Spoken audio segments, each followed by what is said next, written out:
Noite a todos, me chamo Bruno Agreste, estamos aqui hoje para conversar com o juremeiro Francisco Ramos, através do Historiando com os Juremeiros. Juremeiro Francisco, se o senhor já estiver por aí, o senhor já pode mandar a sua solicitação para que nós podemos começar. Vamos ouvir a história do juremeiro Francisco Ramos, da cidade de Santo André, São Paulo.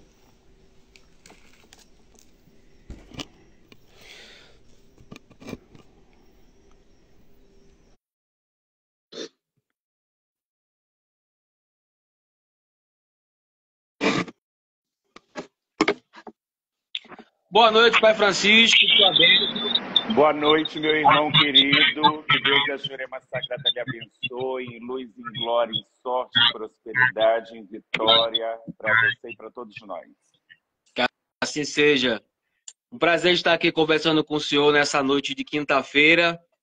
Essa live seria no sábado, mas devido às festividades que haverá no seu terreiro, marcamos para o dia de hoje. Tudo bem com o senhor, meu velho? Graças a Deus, tudo maravilhoso. Realmente, sábado na nossa casa. Aliás, já começamos né, a preparar as coisas. Sábado haverá um toque em homenagem à Dona Maria Luciara, que é minha mestra, a seu Zé da Virada, que é o mestre do meu companheiro, e a Dona Mariana e a mestre Luiz, que são os mestres da minha filha carnal, Maria Helena, que tem 13 anos e já tem 7, aliás, completando 8 anos essa semana de consagrada dentro da Jurema. Graças a Deus. Saravá, meu pai. Saravá. Então vamos começar, meu velho, ouvindo um pouco da história sua dentro da Jurema Sagrada. Não só dentro da Jurema Sagrada, vamos falar um pouco da Umbanda também, que o seu terreiro é uma casa de Umbanda também. Mas vamos começar falando sua trajetória dentro da Jurema Sagrada. Depois a gente volta para começa no início da Umbanda. Mas dentro da Jurema Sagrada, como foi? Se foi através de alguma pessoa da sua família, algum amigo, senhor? Ou foi algo da própria Jurema Sagrada que se apresentou para o senhor? Nos explique. Primeiramente, eu gostaria de pedir a bênção aos meus mais velhos, a bênção a meu pai Freitas, a bênção a meu padrinho Fabiano, a bênção a todos os pais, a todas as mães que nos assistem, a bênção a toda a corrente espiritual que nos assiste nesse momento. Vamos lá. Eu sou de Santo André, eu nasci aqui na cidade de Santo André, em 1983, no Hospital São Cristóvão da Gama, e em 1989, com 6 anos de idade, meus pais resolveram se mudar para Paraíba, na cidade de Monteiro, Paraíba. Minha mãe é paraibana, meu pai já é falecido, mas era pernambucano, mas viveu a vida inteira em Monteiro, Paraíba. Ao chegar em Monteiro, a gente conheceu a cultura de lá. Eu, com 6 anos de idade, comecei a conhecer a cultura. E lá nessa cidade, no mês de São João, no mês de junho, existem festas, as quadrilhas, cada semana em uma rua. E chegou um dia que teve quadrilha na rua da casa da minha mãe. Quando teve, Euclides Bezerra, o nome da rua. Quando teve a quadrilha na casa da minha mãe levou eu com 6 anos, minha irmã com 11 para 12 anos, para essa festa na rua, na porta de casa. Só que era muito longa. E quando deu umas 11 horas da noite, eu comecei a querer dormir, e chorei até, pedi para minha mãe me levar para dormir. Minha irmã também queria ir para dentro de casa. Minha mãe entrou para dentro de casa, colocou nós dois para dormirmos, para deitarmos. E saiu, trancou a porta e avisou a vizinha que ela ouvisse, se tivesse qualquer problema, chamasse ela, porque as casas eram coladas, né? Geralmente no Nordeste, algumas casas são assim até hoje, é uma parede só que divide as duas casas. Hoje. Exato. Aí o que aconteceu? Na hora que eu fiz as orações para dormir, porque desde pequena eu sou de família tradicionalmente católica. Tu conheceu minha mãe é uma beata de igreja, minha mãe reza 3 terços a 5 por dia, e a gente já fazia as orações para dormir, né? E principalmente Santo Anjo do Senhor, meu zeloso guardador, enfim. Eu me deitei. Quando eu me deitei, eu virei para o lado, eu vi um homem entrar pela porta. Eu virei para o lado e falei para minha irmã, o apelido da minha irmã é Nova. Até hoje o apelido dela é Nova. Já tem quase 50 anos e o apelido dela é Nova. Falei, Nova, tem alguém aqui? Ela disse, tem não, menino. Eu falei, eu vi um homem. Ela falou, não tem ninguém aqui, é sua imaginação. Aí eu olhei de novo para a porta, não vi ninguém. Quando eu me virei e olhei para o meu quarto, este homem já estava no pé da minha cama. E eu vou descrever esse homem para você. Um homem de pele morena, 3 tons a mais do que eu, não chega a ser negro, mas moreno, bigode grisalho, cabelo grisalho, um chapéu marrom com uma fita verde, uma camisa branca, que está muito desbotada, chega a dar para ver a pele por dentro, bem batida, uma camisa batida, e uma calça social marrom. E o que me deu medo é que esse homem estava com um cajado na mão de madeira e ele não tocava o chão. Eu não via ele tocar o chão. Esse homem não mexeu os lábios, mas ele falou. E eu ouvi a voz dele nitidamente dentro do meu ouvido, assim, desse jeito. Isso marcou a minha vida. Olha, camarada, você foi escolhido por Deus para levar a rama adiante. Você vai ser um grande curador e você vai ter uma casa cheia. Menino, aquilo me arrepiou todo, eu fechei o olho. Quando eu abri, ele não estava mais. E eu comecei a chorar, a gritar, a chorar, até minha mãe vir.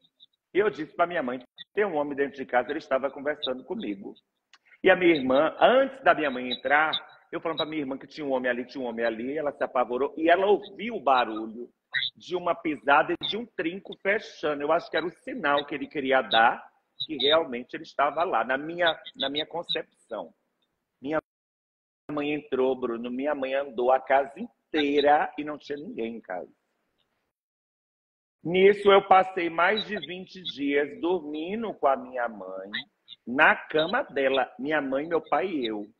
E eu comecei a ver com frequência este homem que disse o nome dele inteiro para mim, que disse aonde ele tinha nascido, que disse aonde ele tinha falecido, que disse mais ou menos a idade dele, que disse do que ele tinha falecido. E começou a me explicar algumas coisas, só que eu tinha muito medo. Meu pai conversou com um homem que era vidente na cidade, muito antigo, chamado Dimas. E esse homem disse a meu pai que eu era médio de nascença, que é assim que eles chamam lá. E eu ouvi meu pai contando para minha mãe. Meu pai disse para minha mãe assim, Dimas falou que Francisco é médio de nascença e que ele tem que se cuidar. Minha mãe detestava essas coisas. Minha mãe disse, eu vou levar ele para a igreja. Lá na igreja ele vai ser curado. Minha mãe não chegou a me levar. Eu ia para a missa, mas não chegou a conversar com o padre sobre esse problema.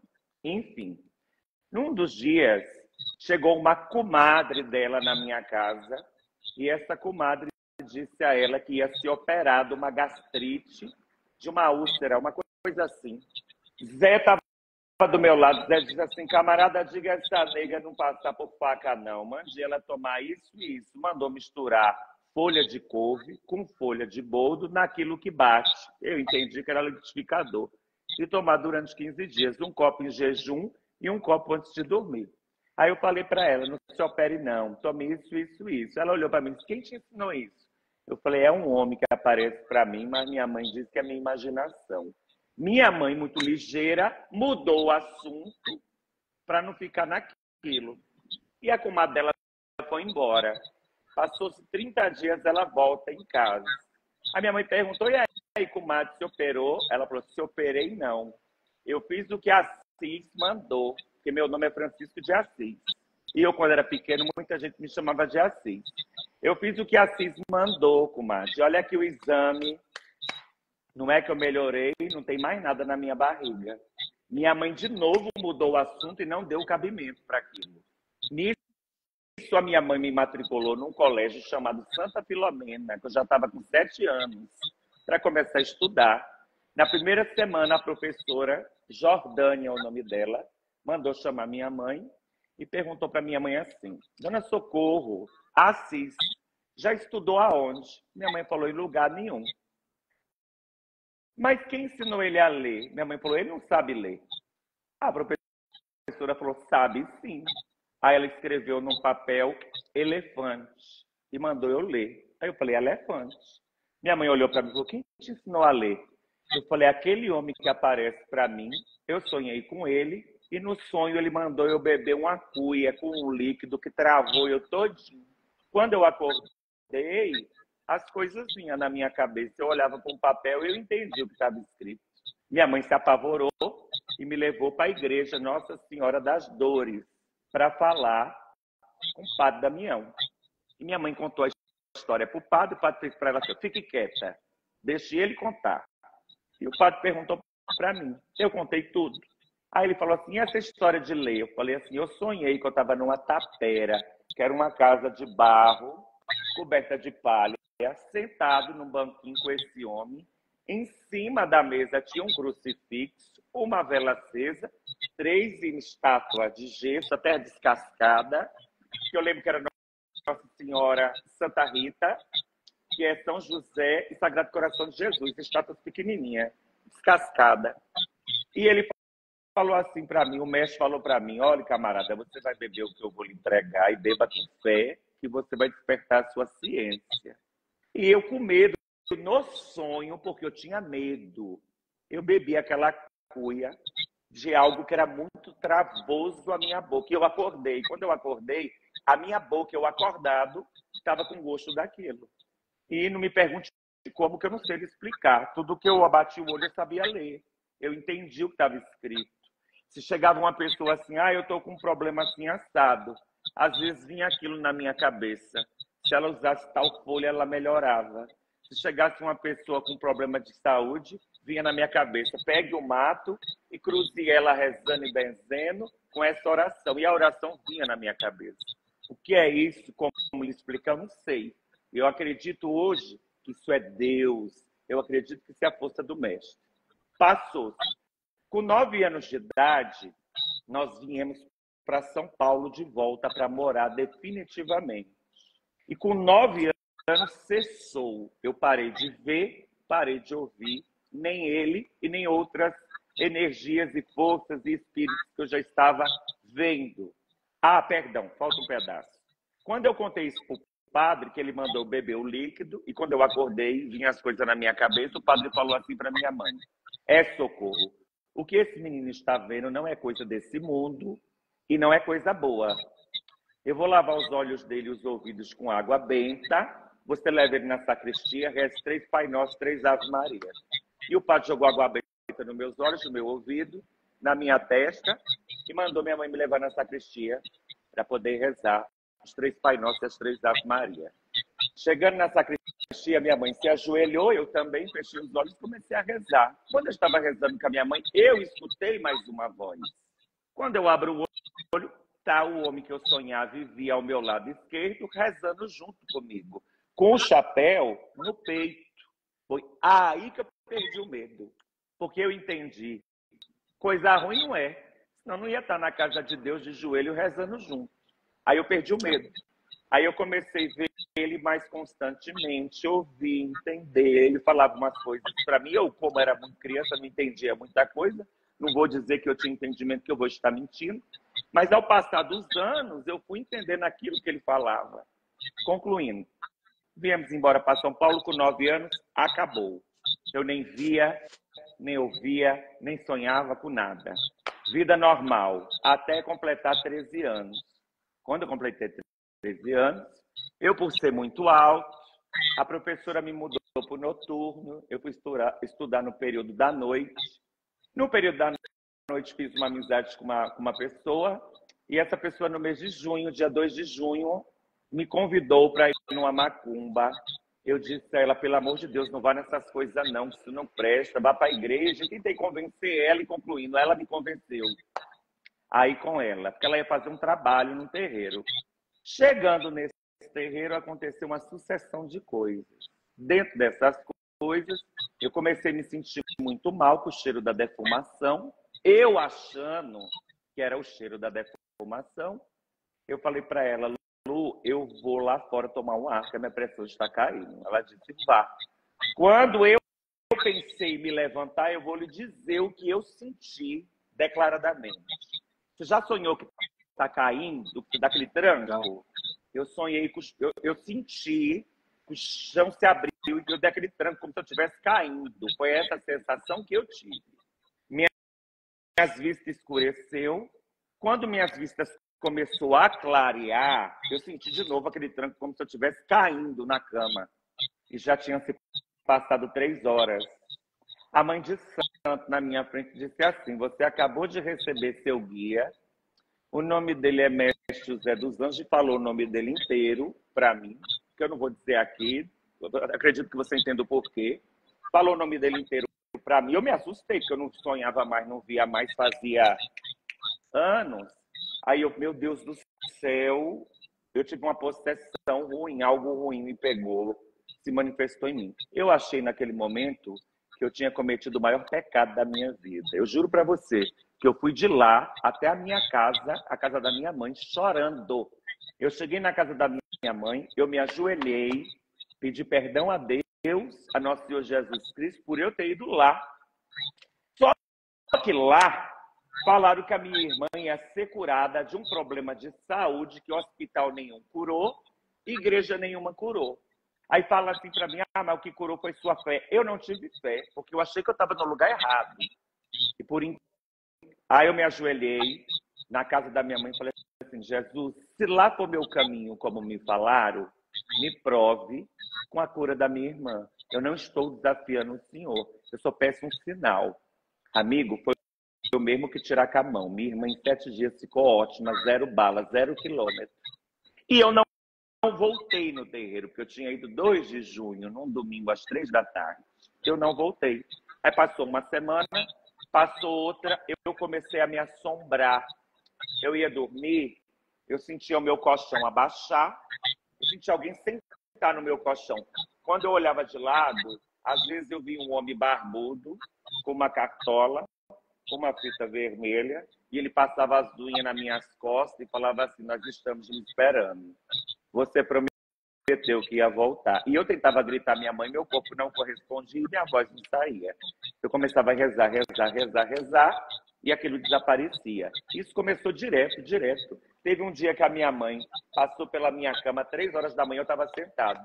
Minha mãe falou: vá dormir, meu filho. Eu falei: ô mãe, eu não consigo dormir com vozes falando comigo no meu ouvido. Minha mãe reze. Eu falei: eu já rezei tudo que a senhora me ensinou.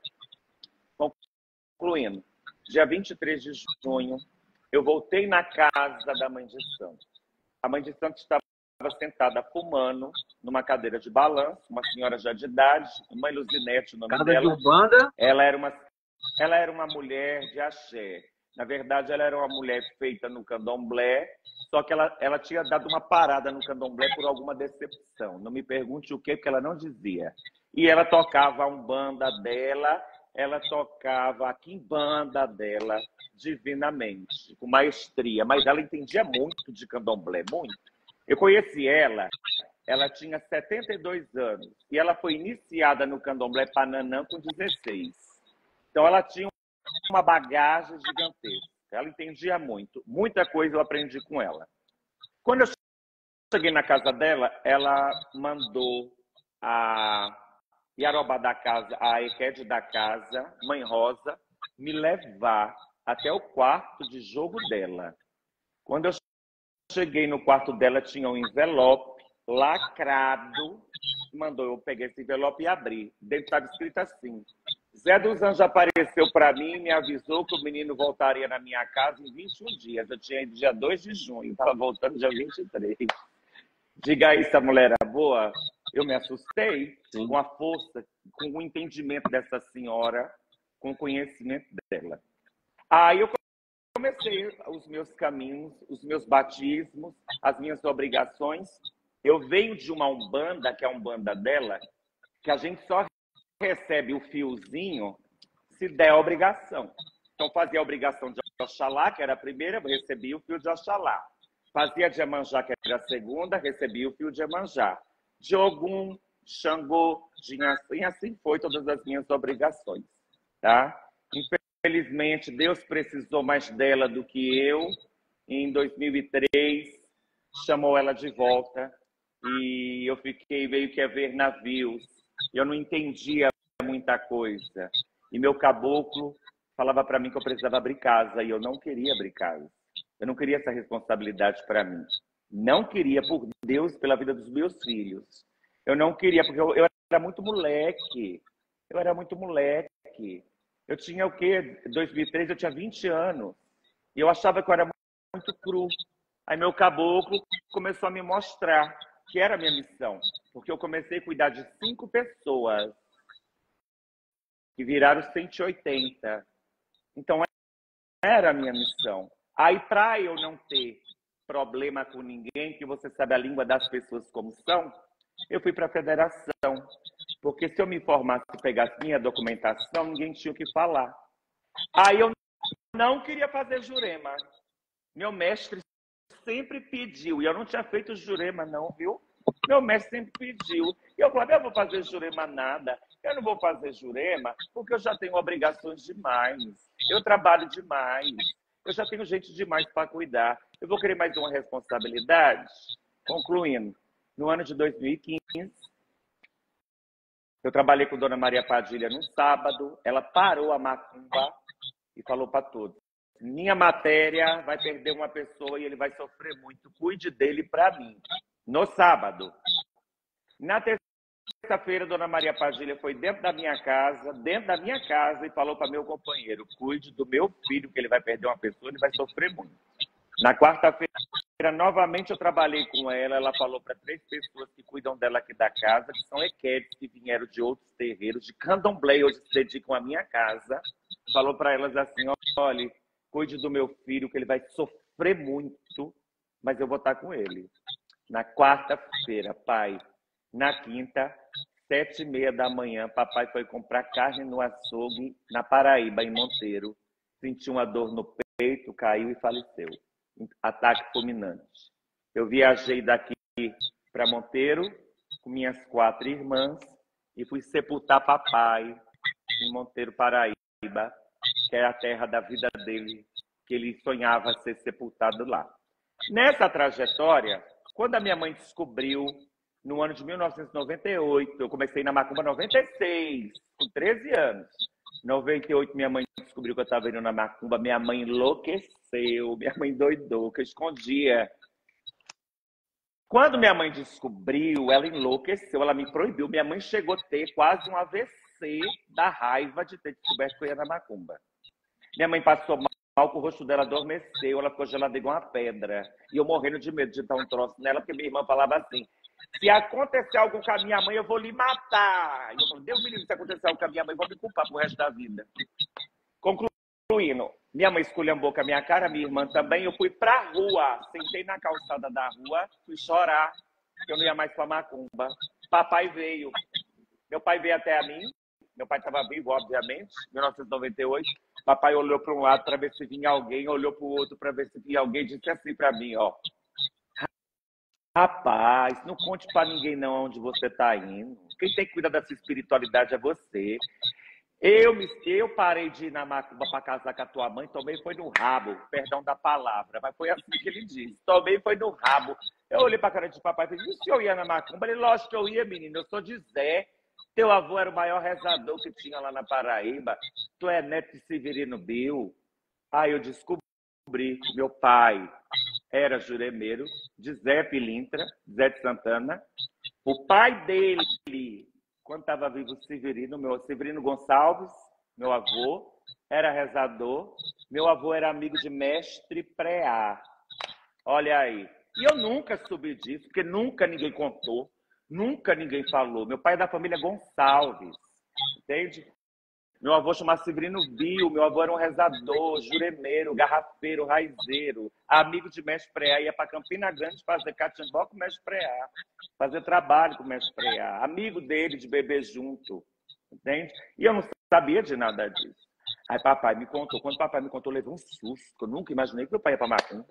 Meu pai falava assim para mim: você acha que eu não vejo não teus guias quando vem falar com tu? Eu fico calado, eu sinto eles aqui dentro de casa. Eu sou de Zé de Santana, eu sou de Zé Pilintra, meu filho. Aí papai falou assim: a partir de hoje não diga mais a ninguém, vá cuidar das suas coisas, qualquer coisa que você precisar me peça, se eu tiver o dinheiro eu lhe dou. Então papai foi meu maior amigo, papai foi o maior presente que Deus me deu. Em 2005 eu passei por um quadro de depressão. Eu tentei 3 suicídios e não tenho vergonha de dizer isso a ninguém. E meu pai veio do Nordeste me buscar, me levou para Paraíba. Eu passei 2 anos na cidade de Monteiro. Eu tenho filhos de santo aqui em São Paulo, até hoje, que vieram de Monteiro, Paraíba, para continuar comigo. O Adriano é um. Adriano de Zé Vaqueiro, Adriano de Exu de Tiriri, se ele estiver aí na live, ele pode me dizer. Então, eu passei 2 anos no Nordeste. E eu voltei para São Paulo, não foi porque eu arrumei inimizade lá, não foi porque eu tive problema com ninguém lá. Eu vou para o Nordeste até hoje, eu vou para Paraíba até hoje, eu tenho muitos amigos lá. Eu sou da família Tomé, eu sou da família Oliveira. Dejinha de Monteiro era primo meu, legítimo. Então, tem muita gente conhecida lá que é da minha família. Eu voltei para São Paulo porque Zé Pilintra, o guia de papai, veio dizer a mim: seu lugar não é aqui. Volte para São Paulo, para a terra de lá. Sua missão é lá. E eu voltei para São Paulo em 2007 por isso, entendeu? Por conta de Zé, do guia de papai. E como o papai abandonou Zé para casar com a minha mãe, isso mexeu comigo. Quando eu tive a oportunidade de conversar com Zé, eu disse a Zé, se ele deixasse papai em paz, porque ele botava papai para jogar, valendo dinheiro, ele botava papai para beber e botava papai para quengar. Eu disse a Zé, se o senhor deixar meu pai em paz, eu dou uma festa para o senhor todo ano. Todo dia 12 de outubro eu faço uma festa para o senhor. Ele falou assim, pois eu vou girar na sua cabeça, já que ele não vai mais na macumba. Eu falei assim, se o meu guia permitir e a minha coroa lhe aceitar, você é bem-vindo. E eu recebo o Zé desde esse dia até hoje, todo dia 12 de outubro, o Zé de papai. E eu deixo claro para todos aqui, esse mestre não é meu guia, é o guia de papai. Aí hoje ele chega e fala, já fui do pai dele, continuo sendo, agora sou dele também, protejo ele. Entendeu? Então foi aí que eu comecei minha caminhada. Minha mãe de santo faleceu em 2003, que eu fui em alguns lugares tomar meus ebós, me cuidar. Tive a honra de conhecer grandes pessoas do Brasil, pessoas que eu quero bem, pessoas que me respeitam, pessoas que eu respeito muito também. Vou lhe dizer alguns nomes. Eu joguei, tomei ebó, o pai Pécio, né, do Axé Batistini. Ele fez meus 9 ebós dos meus odus, 9 de segunda-feira, que eu sou de odu ossado, os pés na cabeça. Eu sou filho de Iansã. Eu tive o prazer de tomar ebó e de jogar com Mãe Carmen, de Oxum, do Ileolá, pessoas maravilhosas. Aí ela, pai Carlito, pai Claudinho. Pai Claudinho já veio para minha casa para a festa de Dona Maria Padilha, é um grande amigo. Hoje, Claudinho de Oxum, né? Eu me cuido com pai Celinho, tá? Pai Celinho do Rio de Janeiro, pai Celinho de Omulu. Ele que dá meu bori, ele que deu meu bori, ele que assentou em ação para mim, ele que assentou Oxum para mim, ele que cuida dos meus orixás, ele que cuida do meu ori, hoje ele que tira meus ebós, ele que faz os presentes dos meus odus, ele que dá caminho para o meu caminho de orixá, tá? Seguir o candomblé, eu não quero, não nasci para isso. Amo, respeito, tomo meu bori todo ano, respeito, amo. Respeito Inhaçã demais, Inhaçã é minha vida, é o vento que eu respiro, mas eu não nasci para este caminho. Respeito quem é, mas eu sou de Umbanda, eu sou de Jurema, e eu tenho o maior orgulho disso. Por quê? Veja bem, hoje eu vejo uma briga gigantesca dentro das redes sociais. O candomblé é bom, a Umbanda não é. O candomblé é ótimo, a Umbanda é uma porcaria, a Jurema é outra porcaria. Falam muito isso por aí. Só que eu acho engraçado, eu quero saber aonde é que Tranca-Rua é africano, aonde é que Maria Padilha é africana, eu quero saber aonde é que Marabô, Maria Mulambo, Sete Encruzilhadas, Seu Zé são africanos. Não são. Então, o povo de candomblé hoje mete o pau na nossa religião, mas faz as festinhas dele para encher a casa de gente dessas entidades que são pertinentes à nossa quimbanda brasileira, à nossa Umbanda brasileira. Fazem festas nossas entidades que pertencem à nossa terra chamada Brasil. Porque não venha me falar que Brasil é terra africana. Não é. Brasil é terra indígena e respeite a nossa tradição. Porque quando os europeus chegaram nessa terra e supostamente disseram que descobriram o Brasil, descobriram nada, porque aqui já tinha morador, eles encontraram o índio aqui, cultuando a sua ancestralidade, cultuando a sua natureza, cultuando a sua fumaça, o seu cachimbo, a sua pagelância, o seu toré, o seu tambor, o seu maracá, tá? Brasil é terra indígena e a nossa terra tem força. Do mesmo jeito que os africanos têm os deuses deles, o índio aqui tem os deuses deles. Certo? Os europeus trouxeram escravizados contra a própria vontade o elemento negro, o negro, para a nossa terra, para obrigá-los eles a trabalhar. Cada negro da sua etnia formou-se dentro da senzala o candomblé brasileiro, porque se você for olhar, o que se cultua aqui no Brasil não é o mesmo que se cultua na África. A festa que se faz para Inhaçã aqui não é a mesma que se faz na África. Um exemplo que eu vou dar rapidamente, que eu não sou leigo. Hoje, se você estiver dentro de um xirê, se saudar Inhaçã, epa, rei Inhaçã, 40 pessoas caem manifestada. Lá, quando tem festa de Inhaçã, só uma pessoa recebe Inhaçã. De olho aberto, e não é de olho fechado igual aqui, de olho aberto, e é assim. Então, assim, eu não estou querendo levantar polêmica nem desmerecer nada. Eu só estou dizendo que todas essas religiões são importantes para a nossa evolução. Então, as pessoas precisam respeitar as outras religiões. O que é bom para você pode não ser bom para mim, mas o que é bom para mim também pode não ser bom para você. E está tudo certo.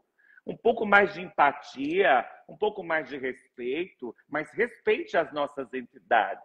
Aí falavam para mim assim antigamente, Bruno, olha a palavra que muitos sacerdotes usavam. Você precisa raspar, porque senão você nunca vai prosperar. Você precisa fazer santo, eu não sou raspado, senão você não vai prosperar. Como é que é? Eu prosperei e nunca raspei santo. E conheço um monte de gente raspada, um monte que não consegue andar na vida, que não consegue prosperar. Então a prosperidade não está dentro do ato religioso que eu vou fazer. Está dentro do meu merecimento, dentro da minha fé e dentro do tanto que eu descruzo meus braços para trabalhar. Porque também não adianta fazer qualquer coisa e ficar dormindo até as 2 da tarde, a meio-dia, igual muitos fazem, querendo que a prosperidade chegue na sua porta. Não vai chegar, ok? Verdade. Deus me abençoe sempre sua vida, Elivelto de Luziara, sua bênção. Elivelto, um beijo, Júnior meu querido. Deus lhe abençoe. Júnior Zé Bebil também está conosco aqui. Pai Anthony. O senhor falou... Querido, um o senhor falou da história de um pouco de Zé dos Anjos antes de o senhor conhecer e como foi a trajetória depois que o senhor começou a receber Zé dos Anjos, como é que o senhor sentiu? Ah, é aquele homem mesmo lá do sonho? Ou só o senhor ficou sabendo depois? E como é que é trabalhar com ele a partir da primeira vez que o senhor recebeu ele? Vou lhe dizer uma verdade hoje, do fundo do meu coração. Tudo que eu sou. Quando ela disse que eu tinha recebido José dos Anjos e falou o nome dele inteiro para mim, eu achei que eu tinha cometido o maior pecado, que eu tinha recebido algo muito ruim, que não era ele, eu achei. Quando eu tive certeza que era ele, meu coração se encheu de alegria, porque, na verdade, eu sentia saudade de sonhar, de ouvir. Zé, hoje nós estamos no ano de 2024. Eu tive tudo, Bruno, tudo para dar errado. Eu tive a oportunidade de entrar nas drogas. Eu tive a oportunidade de participar de venda de drogas. Eu tive tudo. Eu nasci, imagine só, filho de nordestino, pobre, viado e macumbeiro. Eu tinha tudo para dar errado. A verdade é essa. Tudo para dar errado. E Zé foi aquele homem, e é até hoje. Camarada, vá por aqui. Camarada, se afaste desse cidadão que ele não vale o que come. Camarada, não use isso não, que isso não serve para você. Camarada, não faça isso não, que isso não é bom para você. Vá por aqui. No momento das minhas dores, ele falava assim, dobre seu joelho e reze. Porque quando você mais dobrar o seu joelho, mais de pé você vai ficar. Então, Zé é um homem rígido, Zé é rabugento, mas é um grande amigo, é um advogado. Ele traz as palavras certas na hora exata. Meus filhos estão aí, meus filhos podem lhe dizer, Zé é amado dentro da minha casa. Só que Zé, ele é muito reservado. Ele não é esparramado igual a Dona Maria do Bagaço. Ele é bem reservado, ele é na dele. Ele é um mestre que ele não gosta muito nem de macumba de tambor. Ele não gosta. Quer ver deixar Zé feliz? Eu fazer uma roda, botar todo mundo sentado num banco ou num tronco, pegar o maracá e chamar ele, só maracá. Ele fica feliz. Quando tem toque de tambor, ele vai meio contrariado, porque não é o que ele gosta. O que ele gosta é maracá e povo sentado, e tomando Jurema. Nada de cerveja, nada disso. Zé, Jurema ou cachaça. Zé toma, na minha cabeça, quando vem, meio litro, quando está com pressa, há 1 litro de pinga. E nunca deixou o álcool em mim, graças a Deus. Não tinha uma cirrose já.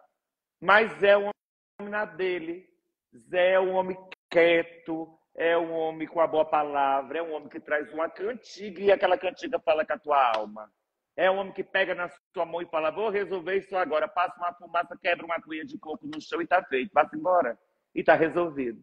Zé é um grande pai. Só que ele é rabugento. Ele não gosta de coisa errada. Ele não gosta de conversa mole. Ele não gosta de mimimi. Ele não gosta de gente melindrosa. Sabe que a gente melindrosa, né? Que tu não pode falar nada que a pessoa se ofende. Ele não gosta. Ele manda escrever uma placa e botar no peito. Produto frágil. Zé danado. Zé se tornou o grande amigo da minha mãe. Olha lá. Minha mãe que não aceitava. Zé é o grande amigo da minha mãe. Minha mãe toma a benção do meu mestre. Tem noção? Tá vendo? Isso para mim é a coisa mais importante da minha vida. Entende? Isso me emociona. A minha família não aceitava, Bruno. Hoje a minha família inteira respeita e vem aqui. Porque eles viram a transformação na minha vida. E essa transformação quem trouxe foi a espiritualidade, foi o guia, foi o amor que eu tenho a ele. E eu tenho muito amor a ele, você sabe disso. Tudo que eu faço aqui, eu não faço para me aparecer. Porque muitas vezes eu deixava nem pôr em rede social. Depois que virou essa febre de colocar festa em rede social, que eu deixei filmar e colocar. Mas muita coisa que eu fazia, eu nunca postei em rede social. Eu fazia por amor à espiritualidade, por amor ao guia, por amor a Jurema, por amor. Aí, papai faleceu, eu esqueci de contar essa parte. Papai faleceu, aí Dona Maria, eu entrei numa depressão de novo. Luziara, a Dona Maria Luziara que atrás de mim, ó. Dona Maria Luziara me cuidou.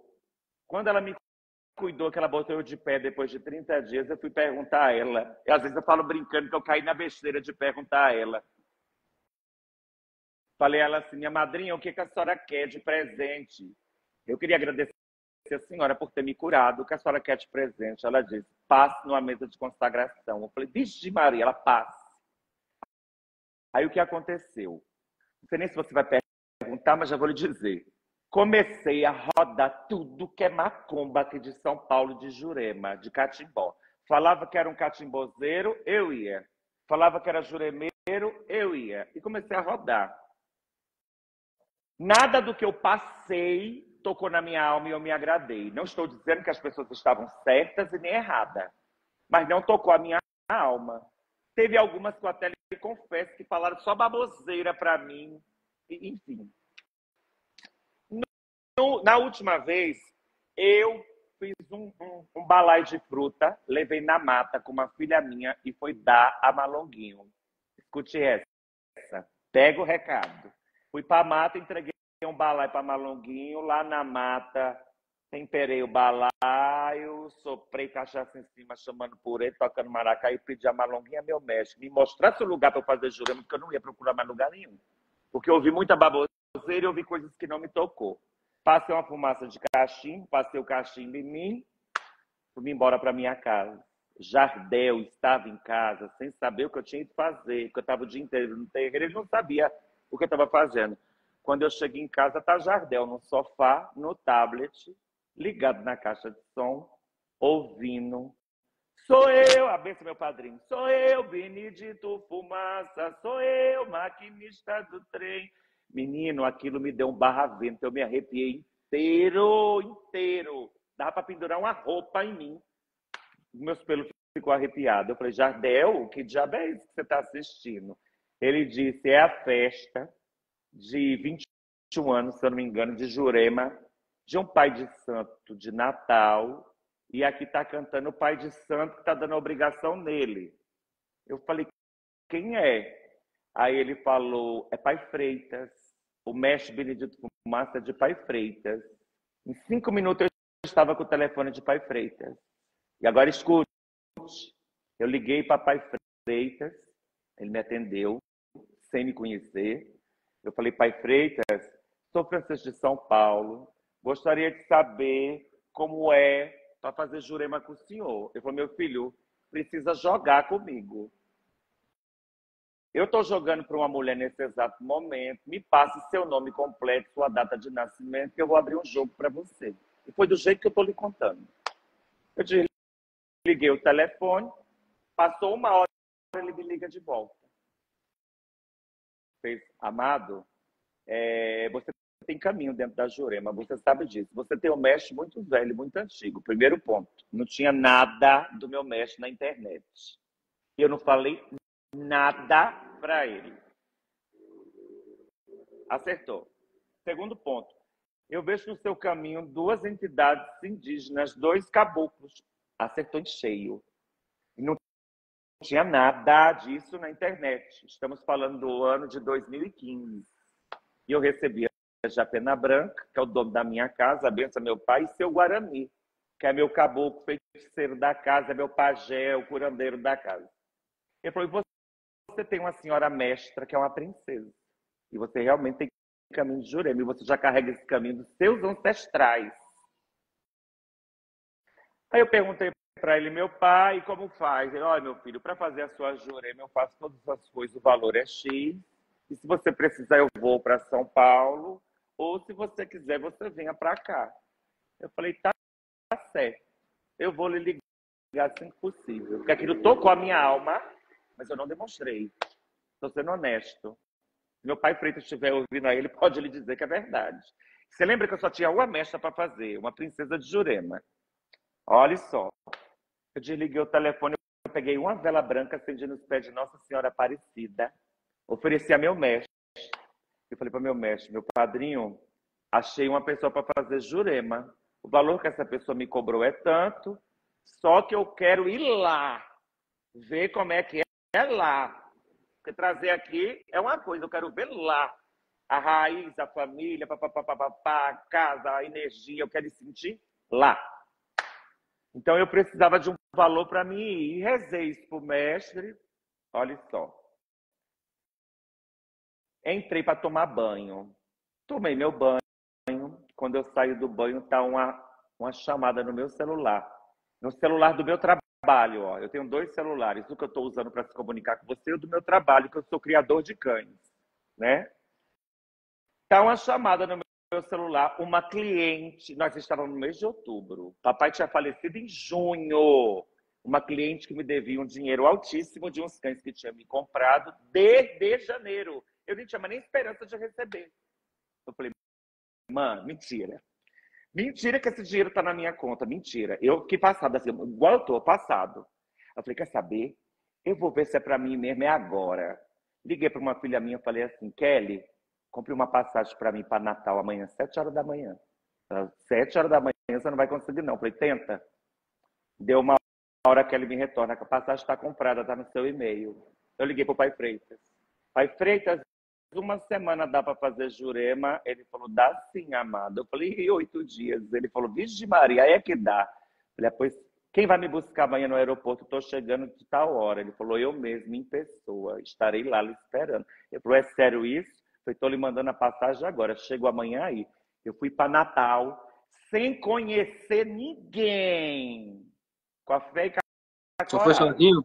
Oi? Você foi sozinho? Sozinho, eu e Deus, eu e meu mestre. Fui para Natal. Quando eu fui entrar no avião, meu pai estiver aí, meu pai pode me dizer se eu estou mentindo. Quando eu fui entrar no avião, não tem que desligar o avião, pôr no modo avião, Sim. tava um áudio do meu pai Freitas. Assim, ó, amado, bom dia. Meu filho, olhe, aquele valor que eu lhe cobrei não vou mudar em nada, mas vou fazer mais uma mestra para você.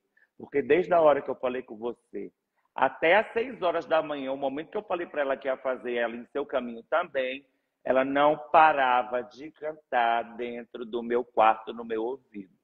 Eu falei, meu pai, quem é a mestra?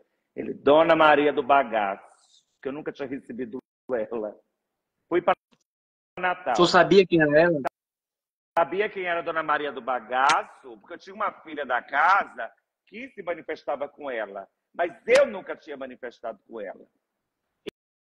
E eu já tinha a Dona Maria Luziara. Eu tinha certeza que Luziara jamais ia deixar o Tamestre se chegar, porque Luziara é ciumenta. Muito fina, mas ciumenta. E pelo amor de Deus, hein, meu povo, que estiver assistindo essa live, Luziara é mestra. Não é Pombagira, não. Pare de falar laroie para Luziara. Pare de chamar Luziara na gira de Exu. Misericórdia. Aí, cheguei em Natal, passei por todas as minhas obrigações pertinentes à nossa família. Eu olhava para o assentamento de bagaço, pensava comigo, essa mestra nunca vai me pegar. Recebi meus mestres, chegou na vez dela, ela me pegou. E ela não chegou. Ela arrasou, ela fez um show, ela chegou virada no demônio, no diabo. Ela foi no irmão meu, um dos mais velhos meu, que é meu espelho, que é meu grande amigo, que eu sou apaixonado, que é Pai Aurino, de Mestre Aroeira. E ela falou umas coisas com ele. Quando acabou a macumba, ele falou assim, meu filho, você tem ela na sua vida. Porque ela conversou coisas comigo que só eu e ela sabe. Porque ela foi a primeira mestra que eu recebi na minha vida. E ela me disse até isso. Entendeu? E tinha coisa como eu sabia, eu não conhecia ninguém. Eu não conhecia ninguém. Ela conversou coisas com meu pai, que só meu pai sabia. Aí meu pai se apaixonou por ela, né? Para variar. Ele é apaixonado por Dona Maria do Bagaço. Quando eu voltei para São Paulo, eu voltei preocupadíssimo. Porque eu falei, meu Deus, meus filhos vão rejeitar ela. Porque a paixão dessa casa é Dona Maria Padilha. Eles são loucos por ela. Maria Padilha manda eles pular de uma ponte, eles pulam. E eles tinham uma adoração por Luziara. Eu falei, agora eu fui para Natal para fazer uma mestra, volto com 2. Quando eu cheguei aqui em São Paulo, olha o que Bagaço aprontou. Bagaço chegou, cantou. Ela falou, já vim mostrar para que eu vim. Ela pegou um filho meu que é advogado, que deve estar aí na live, o nome dele é Dr. Samir, e falou para ele assim, olha, nego, com 3 batidas eu vou lhe dar um livramento. Grave isso. E foi embora. Na mesma semana, o Samir tá aí, ó. Os meus filhos que sabem dessa história, comente aí embaixo que é verídico o que eu tô falando. Samir, meu filho, fale aí se é verdade. Na mesma semana, o Samir tá aí, ó. Corre, corre, Sassá. Na mesma semana, o Samir e a Fernanda estavam dormindo com um filho pequeno de 1 ano chamado Miguel. Eles escutaram um estrondo no guarda-roupa dele, como se fossem 3 batidas. A Fernanda acordou assustada, falou para o Samir assim, Samir, pelo amor de Deus, você lembra o que Madrinha Bagaço falou? Você ouviu o barulho? Eles, assustados, foram ver o menino no quarto. O menino tinha vomitado e tinha se engasgado com vômito. Já estava mole e roxo. Eles sacudiram o menino até o menino tornar. Quando o menino voltou, eles ficaram em pânico. Aí eles combinaram entre os dois. Pode ser uma coincidência. Não vamos comentar para ninguém. E ficaram calados só os 2. Nisso, eles vieram para cá, que de segunda-feira, geralmente eu atendo. É atendimento de cuidado das pessoas, sem ter gira aberta. Quando eles chegaram aqui, eles encontraram a Dona Maria do Bagaço. Dona Maria do Bagaço botou a mão na cintura e fez assim, e aí, camarada, eu não disse que eu lhe livrava? Acabou. Ela conquistou o coração de todo mundo.